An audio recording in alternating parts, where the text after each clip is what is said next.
Teman-teman yang dirahmati Allah Subhanahu wa taala, puji syukur kepada Allah Subhanahu wa taala atas nikmat yang Allah berikan kepada kita. Ada nikmat yang Allah kasih yang membuat kita langsung tersenyum. Ada nikmat yang Allah kasih tapi awalnya kita cemberut. Kemudian pada akhirnya baru kita tersenyum. Yang jelas, dalam pandangan orang yang beriman, apapun yang Allah Subhanahu wa taala takdirkan dalam hidupnya, itu adalah kebaikan bagi dia. Ajaban li amril mu'min. Betapa menakjubkannya orang yang beriman. Inna amrahu kulluhu khair. Sesungguhnya urusan dia, hidup dia, waktu dia, peristiwa yang dia alami, hari-hari dia, semuanya khair, semuanya kebaikan. Kalau dia diuji dengan satu dharra, satu musibah, maka dia bersabar, maka itu juga adalah kebaikan bagi dia. Kalau dia diberikan sebagai suatu sarra atau suatu kebaikan, suatu nikmat, maka dia bersyukur, maka itu juga kebaikan bagi dia. Dan itu tidak diperoleh kecuali hanya oleh orang-orang yang beriman. Sehingga salah satu cara kita mengukur iman kita sendiri, dan ini saya selalu menggarisbawahi dalam setiap kajian kita, bahwa ilmu yang kita peroleh selalu harus kita jadikan sebagai cermin, bukan kaca pembesar. Kalau kita jadikan ilmu sebagai cermin, setiap kali kita dapat satu ayat, satu hadis, satu nasihat dari ulama, satu booster, maka kita jadikan itu untuk menilai diri kita, apakah kita sudah menjadi lebih baik atau tidak. Sehingga hadis tadi tentang ajaban li amril mu'min, betapa menakjubkannya orang yang beriman, bisa jadi salah satu cermin buat kita semua. Cara kita menilai diri kita masing-masing. Apakah kita sudah menjadi mukmin? Ulaika humul mu'minuna haqqan. Apakah kita sudah menjadi orang mukmin yang benar? Ulaika humus shadiqun. Caranya adalah coba kita nilai diri kita saat kita diberi dua nikmat itu. Saat kita diberi dua kebaikan itu. Satu kebaikan yang dikenal dengan istilah dharra, ujian. Yang kedua kebaikan yang dikenal dengan istilah sarra, anugerah. Apakah dua kebaikan ini atau dua nikmat ini akhirnya membuat kita mendapatkan lebih banyak kebaikan, atau justru mengurangi kebaikan dalam hidup kita? Kalau ketika Allah Subhanahu wa taala beri kita nikmat bentuknya sarra, terus dengan sarra itu bertambah manfaat kita untuk orang lain, berarti itu kebaikan. Apa sarra tadi? Nikmat. Kayak misalnya Allah nambahin kita rezeki, dapat sebuah proyek, atau kita dagang, kemudian untungnya ternyata di luar perkiraan kita lebih gede. Lalu dengan nikmat rezeki tambahan itu, fadl, akhirnya kita menjadi orang yang bisa bantu orang lebih banyak. Berarti nikmat itu adalah khair. Tapi kalau dengan nikmat rezeki yang bertambah, dapat proyek, makin kaya, makin besar omsetnya, makin sukses, makin bagus karirnya, justru membuat kita menjadi orang yang semakin berkurang porsi kebaikannya, jadi semakin sombong, jadi semakin lupa kepada Allah, jadi semakin sibuk, akhirnya mulai mengurangi jatah ke masjid, mulai mengurangi jatah tilawah, mulai mengurangi jatah untuk ketemu dengan anak-anak dan keluarga. Berarti itu tidak menjadi khair. Dan kalau tidak menjadi khair, apa menakjubnya? Apa yang menakjubkan dari orang itu? Padahal Nabi mengatakan ajaban, sangat menakjubkan orang yang beriman. Siapa orang beriman? Salah satu ukurannya, kalau dia diberikan sarra, syakara, fakana khairallah. Kalau dia diberikan satu nikmat, dia bersyukur. Dan salah satu di antara makna bersyukur itu adalah berbagi dengan orang lain. Karena bersyukur hanya dengan mengatakan alhamdulillah itu belum utuh. Tapi itu sudah bagian dari syukur, cuman belum utuh. dan terlalu mudah untuk melakukannya, sehingga bahkan orang yang tidak terlalu taat juga bisa melakukan itu. Sementara orang mukmin lahum darajatun 'inda rabbihim, punya tingkatan-tingkatan, dan pastinya kita pengen tingkatan yang lebih. Kita nggak mau berpuas diri dengan hanya tingkatan yang rendah saja. Kita pengen lebih baik daripada orang lain. Kita pengen mengungguli orang lain. Kita pengen dapat lebih banyak daripada orang lain. Sehingga mengatakan alhamdulillah saja belum sempurna, belum utuh. Masih ada bagian-bagian dari syukur lain yang perlu kita coba latih. Dan salah satunya adalah khairun nas anfa'uhum linnas. Sebaik-baik manusia yang paling banyak manfaatnya untuk orang lain. Sehingga kalau kita dapat nikmat, yang pertama kita pikirkan selain setelah kita bersyukur pada Allah dalam bentuk lisan, alhamdulillah rabbil alamin, hadza min fadli rabbi, dan bahasa-bahasa lain yang sangat banyak. Kemudian yang langsung kita pikirkan apa? Ini siapa yang bisa saya tolong nih? Gitu harusnya. Ketika kita dapat nikmat dalam bentuk harta, ketika kita dapat transfer, ketika kita dapat untung, ketika kita ngelihat angkanya gede banget, terus kita berpikir alhamdulillahirabbil alamin. Terus apa yang setelah itu? Ini ke siapa ya saya kasih nih? Ini saya bantu siapa ya?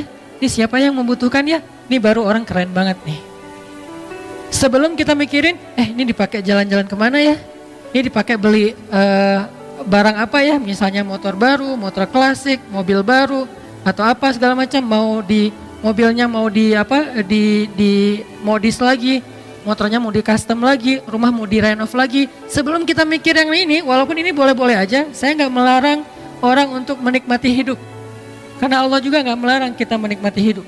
Yang dilarang kita mencintai hidup di dunia lebih daripada surga. Dan dunia juga nggak buruk. Allah sendiri mengatakan dunia itu dengan khair. Wa innahu lihubbil khairi lasyadid, dan mereka mencintai terhadap dunia itu berlebihan. Dunia di dalam ayat ini diistilahkan dengan diksi khair, kebaikan. Sehingga kalau orang mengatakan dunia itu buruk, berarti dia hanya mengambil sebagian dari definisi dunia, sementara masih banyak yang lain. Kita boleh custom motor kita, saya juga dikit-dikit ngelakuin, cuman budgetnya gak berani gede-gede. Terus yang kedua, kita boleh juga mau modif mobil kita, misalnya bannya digedein, terus warnanya dibikin doff biar sama dengan kulit. Terus apalagi misalnya di body kit biar makin gagah, misalnya di wax biar makin kinclong. Terus kalau cewek joknya diganti pink semua, ungu semua, atau pelangi warna-warni, tergantung selera warnanya masing-masing. Kadang senengnya dengan warna ungu, dari lipstick sampai ke jok mobil ungu misalnya, nggak masalah. Nah, ini apalagi kalau dia ngelakuin itu dengan cara yang pakai lipstick warna ungu terus pakai cadar, kan lumayan ya. Nggak ada yang tahu. Yang tahu siapa? Suaminya dong. Karena ternyata suaminya senang warna ungu. Cie, bahaya. Jadi teman-teman, nggak masalah. Cuman sebelum kita mikirin yang itu, biar lebih keren lagi nih, coba mikirin pas kita dapat duit, kita dapat rezeki, kita dapat harta, kita mikir siapa yang bisa saya tolong ya. Kalau perlu kita nyari, kayak kita browsing, kayak kita stalking, kayak kita kepoin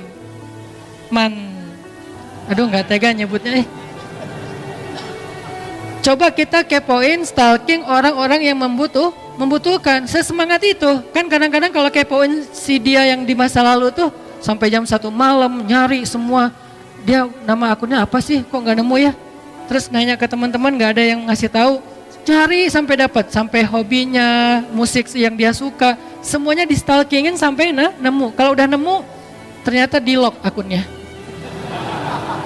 Pas di lock, apa yang kita lakukan? Biar nggak ketahuan, balik lagi, bikin akun baru. Biar bisa minta request di follow. Karena kalau di lock terus kita nge-follow, kan dia ngelihat dulu, wah siapa, ternyata kita gitu. Namanya terlalu jelas, Hanan_Ataki gitu. Ya udah ganti. Misalnya nama-nama yang gak jelas, supaya pas nge-follow dia gak tahu kalau itu kita, dan postingannya 0. Pengalaman. Bukan pengalaman ngeliat mantan, pengalaman stalking.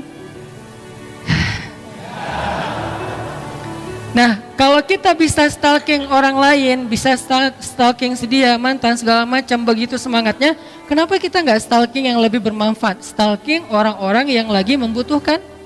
Kita bisa pakai hashtag, apa misalnya hashtagnya duafa, atau hashtagnya miskin, atau hashtagnya berobat, atau hashtagnya share, hashtagnya care, atau apapun hashtag, kan dari hashtag ketahuan ya. Atau kanker Indonesia, ketahuan tuh kasus-kasus kanker di Indonesia, di seluruh Indonesia, atau kelaparan, atau apalah, biaya pendidikan. Kita stalking, kita nyari. Terus diantara sekian banyak postingan, kita pilih yang paling mudah deh buat kita, yang paling dekat dengan jarak kita. Akhirnya ketika kita dapat nikmat, yang pertama kita pikirin, ini ngasih siapa ya? Ini baru keren nih. Ini baru namanya sarro, nikmat yang Allah kasih. Syakaro, dia bersyukur. Fakana khairallah, dan itu menjadi kebaikan untuk dia. Itu baru ajaban. Ajaban itu kalau bahasa kita menakjubkan, bahasa lainnya tuh keren banget. Ajaban li'amril mu'min, keren banget orang yang beriman tuh. Emang keren. Dengan syarat apa? Gimana caranya orang beriman tuh keren? Ajaban. Nabi juga pakai bahasa kayak bahasa kita gitu. Oh, ajib banget ya. Kan ajaban itu terjemahannya jadi kayak ajib gitu, walaupun gak diterjemahan sih. Diserap, bukan diterjemahin. Kalau diterjemahin, keren. Ajaban li'amril mu'min, keren banget urusan orang beriman tuh. Atau keren banget hidup orang yang beriman tuh. Keren banget perilaku orang yang beriman itu. Keren banget sikap orang yang beriman. Pokoknya orang beriman, keren. Gimana caranya? Salah satunya adalah kalau dia mendapatkan sarro, satu nikmat, syakaro fakana khairallah. Dan bentuk syukurnya adalah dia mikir, mau bantu siapa dengan nikmat ini? Mau ngasih ke siapa nikmat ini? Mau berbagi dengan siapa nikmat ini? Mungkin kalau kita nggak mau stalking di IG atau di sosial media, karena kita emang gampang sebenarnya menemukan orang-orang yang butuh kan? Lebih gampang mencari orang yang bisa kita tolong daripada nyari-nyari kesalahan orang lain. Nyari kesalahan orang tuh susah loh. Udah dapat rugi. Kenapa? Begitu kita dapat kesalahan orang lain, kita share, maka kita mengambil dosa dari kesalahan itu untuk kita tanggung. Capek banget sih ngambil dosa ya. Kita cari mana kesalahan orang. Oh, ini ada nih. Kita ambil, lalu kita buka aibnya, kita share, berarti kita sudah menanggung kesalahan itu. Kalau kita simpan, kita nggak ikut menanggung. Kalau kita kasih tahu ke orangnya supaya dia memperbaiki diri, maka kita dapat pahala, dan dia juga kalau memperbaiki diri dapat pahala. Tapi kalau kita share, dia udah habis dosanya, kita yang nanggung dosa dia, kan rugi tuh. Daripada capek-capek kayak gitu, mending kita nyari, stalking, kepo, siapa sih yang bisa kita tolong. Dan itu lebih gampang. Kalau kita nemu, belum nemu aja udah dapat pahala, baru niat aja udah dapat. Begitu kita dapat nikmat, aduh pengen nolong siapa ya?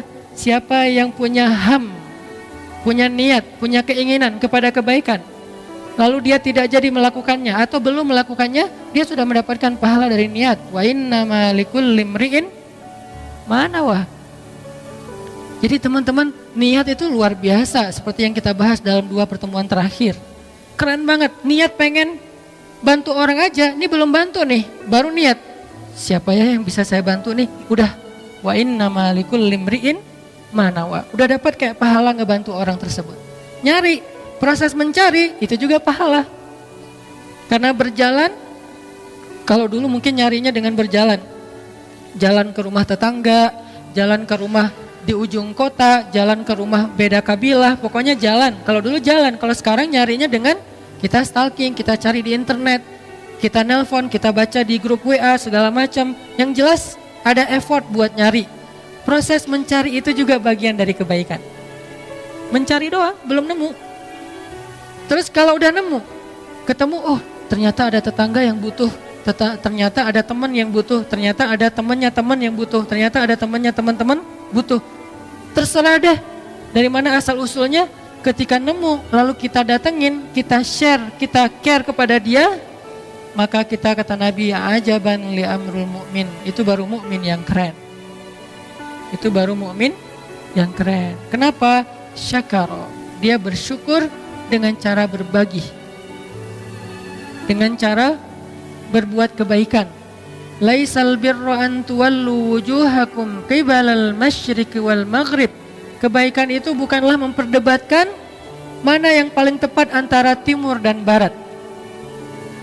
Kan ayatnya kayak gitu kan?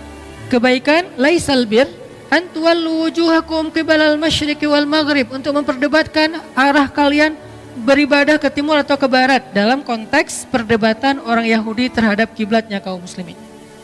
Tapi tafsirnya luas. Bukan memperdebatkan sesuatu yang sama-sama baik. Orang Yahudi beribadah itu kebaikan sebelum mereka menyelewengkan agamanya. Orang Muslim beribadah itu juga kebaikan. Ngapain diadu-adu di antara dua agama yang sama-sama berasal dari para anbiya? Justru albir, kebaikan itu adalah salah satunya adalah berinfak, menolong orang yang membutuhkan, orang yang jadi korban perang. Ayat itu jelas korban perang salah satunya. Kemudian orang yang musafir atau orang-orang yang, kalau dulu namanya musafir atau ibnu stabil, orang yang di jalan. Kalau sekarang orang yang homeless. Karena orang yang musafir sekarang mungkin gak serumit, gak sesulit dulu kan. Kalau dulu musafir, orang yang ibnu stabil itu yang di tengah perjalanan emang benar-benar sulit. Pertama, gak semua orang kaya musafir, bukan orang kaya doang yang musafir, orang miskin juga musafir dulu karena nomaden. Atau dia ikut rombongan tapi dia kekurangan harta. Kalau sekarang musafir itu identik malah dengan orang yang mampu, traveling, trip, touring, kan udah punya bekal ya.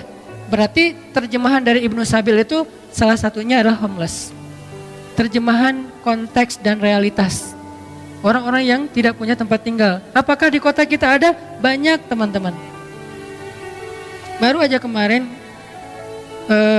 salah satu teman-teman dari Karang Taruna di Kota Bandung, di wilayah tertentu di Kota Bandung, karena kebenaran kolaborasi dengan rumah teduh yang di istri saya kelola, itu nemu seorang bapak yang homeless, yang beliau tinggal tidurnya di trotoar dan beliau punya penyakit yang cukup parah. Akhirnya dibawa ke rumah sakit sama Karang Taruna, kolaborasi sama kita, terus berobat dengan dokter, udah sembuh, sekarang balik lagi ke wilayahnya. Cuman di wilayah itu beliau karena nggak punya lagi keluarga, nggak ada yang berani nyewain atau ngekosin beliau karena dianggap dulu mungkin punya cerita yang kurang baik di wilayah itu. Akhirnya warga di situ agak kurang menerima. Kita carikan nih siapa yang mau menerima beliau untuk kos-kosan di situ. Nah, ini adalah bagian dari albir. Ini yang perlu kita pikirkan ketika kita dapat nikmat. Betapa egoisnya orang yang ketika dikasih nikmat oleh Allah cuman mikirin diri sendiri. Mau jalan kemana ya? Mau makan apa ya? Mau trip kemana ya? Mau touring kemana ya? Mau traveling kemana ya? Mau jajan apa ya? Beli apa? Mall mana? Oke, ini gak masalah. Tapi ini next setelah yang kedua tadi. Pertama alhamdulillah, sujud syukur kalau perlu. Yang kedua adalah mikirin ke siapa kita bisa berbagi. Yang ketiga baru mikirin diri kita.